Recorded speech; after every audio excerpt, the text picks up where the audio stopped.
Romanos 1, versículos 16 y 17. El poder del Evangelio se titula, porque no me avergüenzo del Evangelio, porque es poder de Dios para salvación a todo aquel que cree, el judío primeramente y también al griego, porque en el Evangelio la justicia de Dios se revela por fe y para fe, como está escrito, mas el justo por la fe vivirá. Bueno, vamos a empezar a desglosar las partes de los versículos. Primer declaración de estos dos versículos, porque no me avergüenzo del Evangelio. Si miramos el contexto de Pablo desde una perspectiva tan terrenal y limitada, podríamos decir que él tenía muchos motivos para avergonzarse o esconderse y no proclamar el Evangelio. Con solo decir que por hablar del Evangelio él corría el riesgo de ser perseguido, de ser encarcelado, de ser asesinado, que bueno, de hecho fue todo lo que le pasó. Porque en el contexto en el que Pablo vivía, la iglesia primitiva del primer siglo, los cristianos sufrían persecución. Pero esto no fue lo que hizo Pablo. A pesar de su contexto, él no se echó para atrás porque tenía una convicción muy fuerte con la misión que le había encomendado Dios, como ya vimos en los versículos anteriores, ¿no? Esa misión de proclamar el Evangelio. Porque siendo perseguido por el Evangelio, él sin embargo dijo, no me avergüenzo porque estoy anunciando acerca del poder de Dios, como dice el título, ¿no? Y ¿por qué es muy importante que tomemos el ejemplo de Pablo? ¿Qué motivos tenemos para afirmar como Pablo diciendo no me avergüenzo del Evangelio? Bueno, acá algunos motivos que podemos tener en cuenta.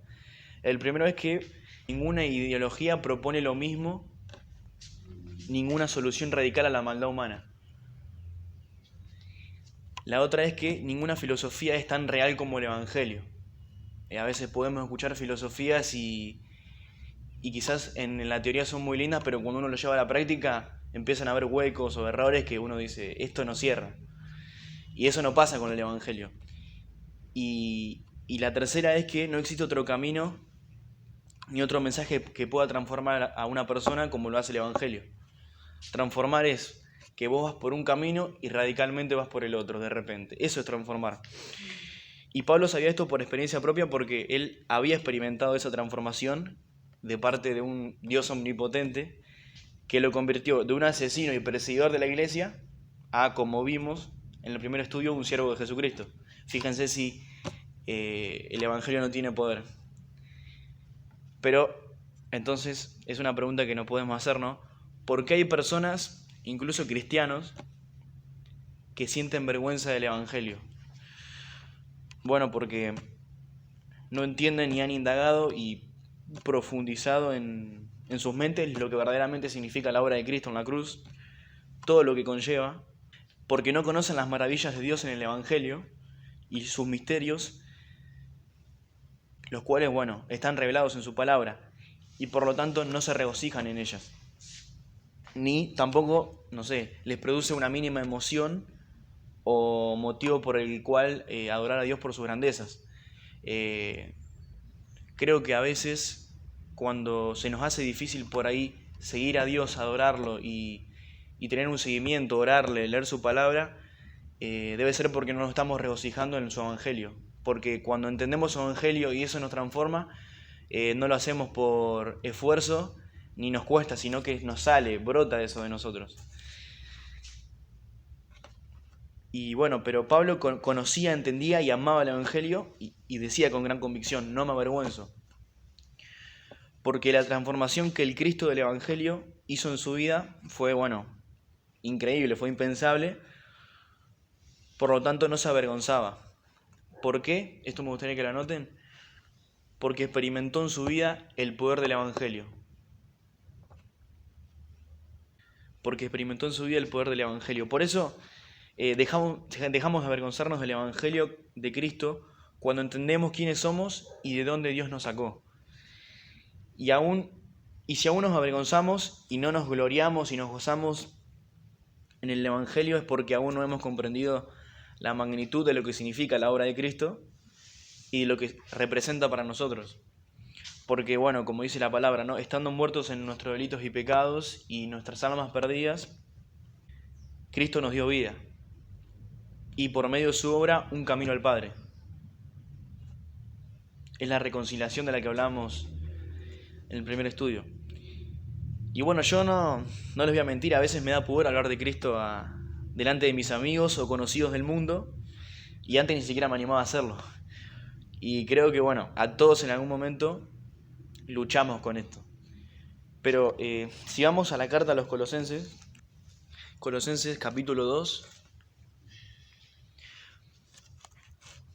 versículos 13 y 14. Dice: y a vosotros, estando muertos en pecados y en la incircuncisión de vuestra carne, os dio vida juntamente con Él, es decir, con Cristo, perdonándoos todos los pecados, anulando el acta de los decretos que había en contra de nosotros, que nos era contraria, quitándola de en medio y clavándola en la cruz. Este es el profundo significado del Evangelio, y si verdaderamente entendemos esto, creo que lo último que nos puede generar es vergüenza. Ahora volvamos al capítulo 1 de Romanos. Dice: porque no me avergüenzo del Evangelio. ¿Qué significa la palabra Evangelio? Buenas nuevas, buenas noticias. Exacto. Buenas nuevas, buenas noticias. Eso es lo que significa el Evangelio. Ahora, ante la afirmación de que uno puede hacer acerca de el Evangelio es la buena noticia, es legítimo, y muchos se pueden preguntar, bueno, ¿por qué? ¿Qué tiene el Evangelio de especial que es una buena noticia para mí? Pero creo que para que las personas entiendan y puedan regocijarse en las buenas noticias, es decir, en el Evangelio, primero tienen que escuchar las malas noticias. Y esa mala noticia tiene que ver con la condición del ser humano, de todos los seres humanos. Más adelante, en el capítulo 3 que vamos a llegar, Pablo nos dice que toda persona está destituida de la gloria de Dios, que no hay justo ni en uno, y no hay quien haga lo bueno, y no hay quien agrade a Dios. Esa es la condición en la que está el hombre. Ahora, sabemos que Dios es justo. Entonces, si nadie agrada a Dios y estamos yendo en contra de su voluntad, es porque somos injustos. Y porque esa es nuestra naturaleza y nuestra condición. Por lo tanto, debido a esa condición, el ser humano está expuesto a la ley de Dios y a su suprema justicia y santidad. Ahora, entonces, ¿cómo es posible que si la palabra evangelio significa buena noticia, al mismo tiempo se nos diga esto, versículo 16: porque no me avergüenzo del evangelio, porque es poder de Dios para salvación a todo aquel que cree?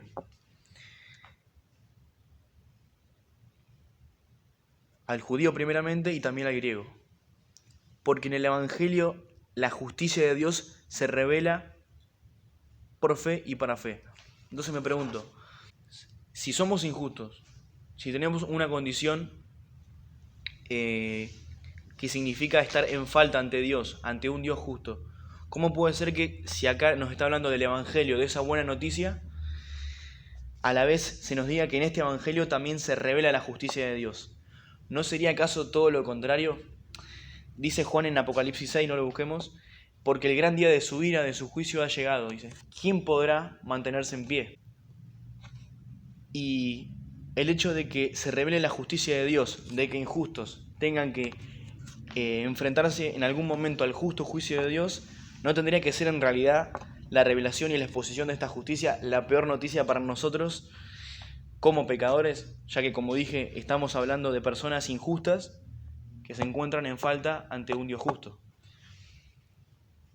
Pero la razón por la que Pablo nos dice que el evangelio es poder de Dios para salvación, y a la vez que el evangelio, es decir, en esa buena noticia, se revela la justicia de Dios, es porque no nos está hablando de la justicia por la cual Dios es perfectamente justo y santo, internamente justo y perfecto, sino de esa justicia que ahora se hace disponible a aquellos que somos injustos, a aquellos que carecemos de justicia y que se nos es otorgada como un regalo de Dios. Aquella justicia por la cual Él nos justifica y nos declara justos por medio de Cristo, por medio de nuestra fe en Cristo, porque como dice el versículo 17, porque la justicia de Dios se revela por fe y para fe. Esa fe depositada en Jesucristo es la que nos habla el Evangelio, la fe que se nos es otorgada. Y la razón por la que el Evangelio es una buena noticia es porque nos anuncia y nos ofrece la única forma posible por la que una persona injusta puede sobrevivir al justo juicio de Dios. Entonces, como vimos, no nos está hablando de la justicia de Dios en cuanto a su carácter o su naturaleza divina, sino la justicia que Él nos brinda y por la cual Él nos puede declarar justos. Ahora, ¿cuál es el significado de la distinción que hace Pablo acá al decir que la justicia de Dios se revela por fe y para fe? Cuando nos dice que la justicia se revela por fe, se refiere a esto de lo que veníamos hablando, de que por fe y solo por la fe en Cristo es que somos justificados. Y cuando nos dice que la justicia de Dios se revela para fe, nos está hablando de que el Evangelio produce fe y la fe produce justicia. Eso lo digo de nuevo por si le quieren anotar. El Evangelio produce fe y la fe produce justicia. Andar en justicia. Porque cuando entendemos el Evangelio, cuando entendemos cómo se revela la justicia de Dios en el Evangelio, empezamos a caminar como justos, por la misma fe. Y por esto, bueno, luego el apóstol cita a Habacuc diciendo, como está escrito, mas el justo por la fe vivirá. Esa fe que nos justificó es la que hace vivirnos, la que hace que vivamos conforme al agrado de Cristo.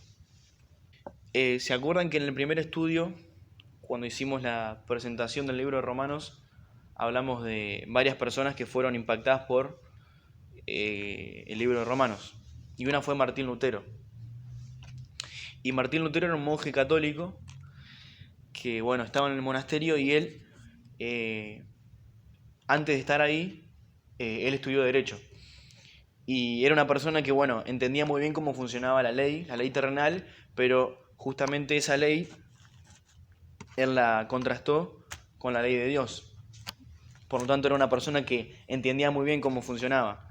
Pero a él lo que lo atormentaba y lo que no podía entender es cómo un Dios justo puede justificar a una persona injusta.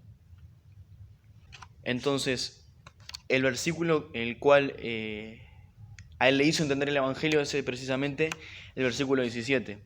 Porque en el Evangelio la justicia de Dios se revela por fe y para fe, como está escrito, mas el justo por la fe vivirá. Dice Lutero, cuando esto entró en mi mente, cuando comprendí que mi justificación y mi posición delante de Dios no reposa ni descansa sobre la base de mi propia justicia, sino de una justicia que se me es otorgada por Cristo, en quien tengo que depositar una fe confiada y aferrarme a Él. Dice, cuando comprendí el Evangelio, como que las puertas del cielo se me abrieron y yo entré por ellas, y esta fue la declaración que él empezó a proclamar, mas el justo por la fe vivirá. Y él dijo que este es el corazón del Evangelio y es la doctrina por la cual la iglesia se mantiene o cae, que somos justificados por la fe en Cristo. El Evangelio es poder de Dios para salvación porque ningún pecado es lo suficientemente grande como para no poder ser borrado por la gracia de Dios. Porque el poder del Evangelio, porque el poder de Dios en el Evangelio puede sacar de las profundidades a toda alma que cree, que deposita su confianza en Cristo y en su Evangelio. Y lo más increíble de esta doctrina en la cual se revela la justicia de Dios es que por medio de Cristo, Dios puede justificar al pecador. Puede ser el justo y el que justifica. Amén. Amén.